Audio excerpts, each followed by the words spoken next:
we will solve question number 70 of set B of CSET 2023. So I have been given for 5 children ages A, B, C, D, E. इसमें A सबसे छोटा है और E सबसे बड़ा है, ये हमें गिवन है. Any two successive ages differ by 2 years. मतलब A और B के बीच में क्या गैप होगा? 2 साल का. सिमिलरली B और C के बीच में क्या गैप होगा? 2 साल का. C और D के बीच में क्या गैप होगा? 2 साल का. और D और E के बीच में क्या गैप होगा? अगेन 2 साल का. ठीक है. और ये क्या है? ये इनका ऑर्डर है. कौन सा ऑर्डर है ये आपका? असेंडिंग या डिसेंडिंग, जो भी आप मानना चाहें. फिर इसने 2 और स्टेटमेंट दी, स्टेटमेंट 1 और स्टेटमेंट 2, और मुझसे पूछता है कि भाई यंगेस्ट कौन सा है. आइए सॉल्व करते हैं. तो सबसे पहली जानकारी मेरे पास क्या है? A is younger than B, B is younger than C, C is younger than D and D is younger than E. और हर किसी की एज में कितना डिफरेंस है? 2 साल. तो अगर मैं थोड़ी देर के लिए A की एज को X मानूंगा तो B की एज मेरी बनेगी X+2. सिमिलरली C की एज मेरी बनेगी X+4, D की एज मेरी बनेगी X+6 एंड E की एज मेरी कितनी बनेगी? X+8. इतनी कहानी मैंने जो मेरे पास गिवन चीज है उससे मैंने निकाल ली. अब स्टेटमेंट 1 क्या कहती है? The age of the eldest is 3 times the youngest.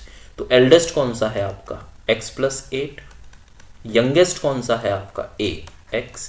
कितना डिफरेंस है? 3 गुना का डिफरेंस है. जो बड़े वाला है वो छोटे वाले से 3 टाइम्स ज्यादा बड़ा है.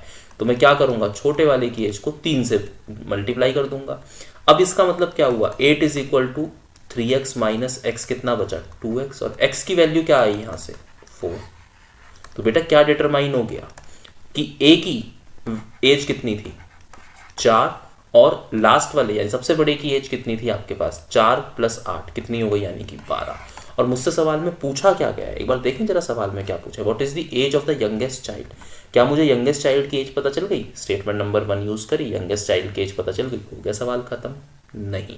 यही कैच है बस इसमें. आजकल यूपीएससी इस तरीके से बहुत फंसा रहा है. इसका मतलब ये नहीं है कि आपको फर्स्ट स्टेटमेंट से अगर आंसर मिल गया आपने स्टेटमेंट नंबर 2 चेक नहीं करनी है. स्टेटमेंट नंबर 2 चेक करेंगे. अब इस रिजल्ट को, जो पहले वाली स्टेटमेंट से मेरे पास रिजल्ट आया, उसको हम भूल जाएंगे. हम सिर्फ कौन सी जानकारी को कंसीडर करेंगे? जो मैंने यहाँ लाल रंग से जो मैंने जानकारी लिख के दी है, सिर्फ उस जानकारी को हम कंसीडर करेंगे. The average age of children is 8 years. सबकी उम्र का एवरेज कितना है? 8 साल. मैं आपको एक चीज बता देता हूं, एवरेज क्या होता है? Sum of observations divided by number of observations. तो बेटा नंबर ऑफ ऑब्जर्वेशंस मेरे यहाँ पास कितनी है? 5 है. और सम कितना है? सम देखेंगे, x+2 प्लस कितना है? x+4 प्लस कितना है? x+6 प्लस कितना है? x+8 and divided by what? Divided by कितना है मेरे पास? 5 है. किसके बराबर है ये? 8 के बराबर है. कर दीजिए. 1 2 3 4 5 यानी कि 5x प्लस 4 और 2 6, 12 और 8 20 and divided by 5 is equal to 8.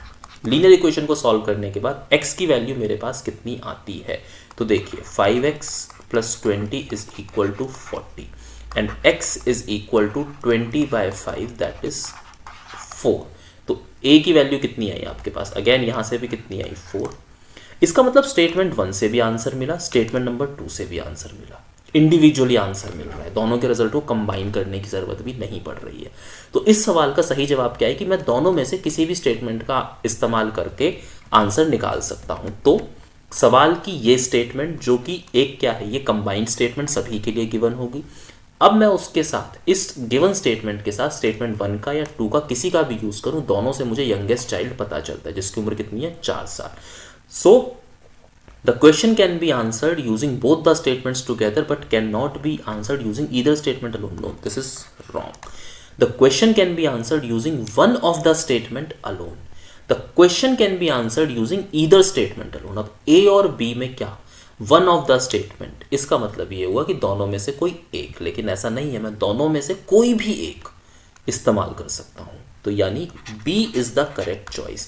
इस सवाल में बेटा क्या होता है कि आप सवाल सॉल्व कर लो कि ऑप्शन में आप कंफ्यूज हो जाओगे कि मैं टिक किस पे करूं.